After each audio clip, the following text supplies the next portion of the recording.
Hawak niya ang dating head teacher na si Joby Arsaga Alikaykay. Sama pa nilang post sa ilang opisyal at sangkutin umano sa investment scam sa Ilagan City, Isabela.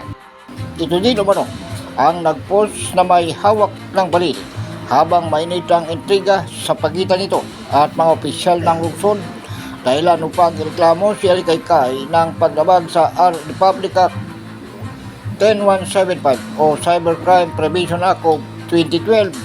Dahil dito, naglabas ang Regional Trial Court ng search warrant since in-examine computer data laban sa dating head teacher.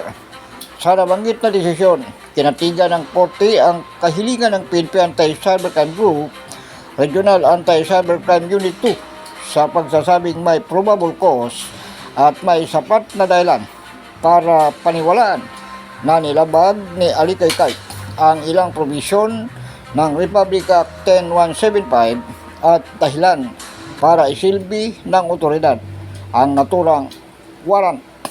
Kasamang nagsilbi ng mga tauhan ng Anti-Cybercrime Group, ang PNP barangay official at ilang kagawad ng media sa tahanan ni Alikaykay. Kasabay ito, ipinaliwanag ni Police Lieutenant Colonel Jeffrey Raposa, Hepe ng Ilagan City Police sa Barangay Kapitan, ang intensyon ng pagsisilbi ng warrant.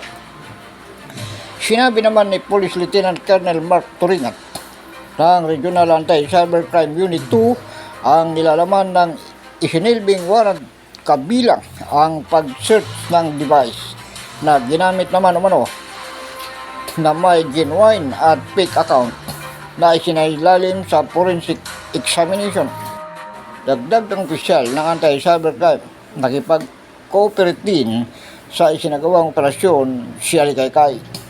Sakali mano at may makita silang ebidensya, ay idadagdag ito sa kasong kanyang kinakaharap.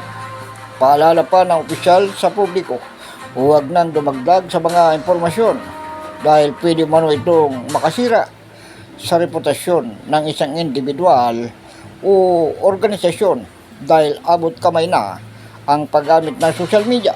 Samantala sa mga cybercrime related offenses, hinikayat nito ang mga kababayan na makipag-ugnayan sa kanilang tanggapan at lumapit sa kapulisan.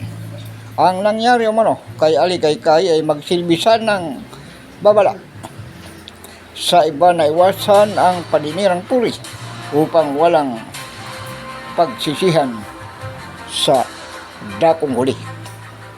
Ako, Sidwin Moreno, sa Kalawit News. Una ka sa balita.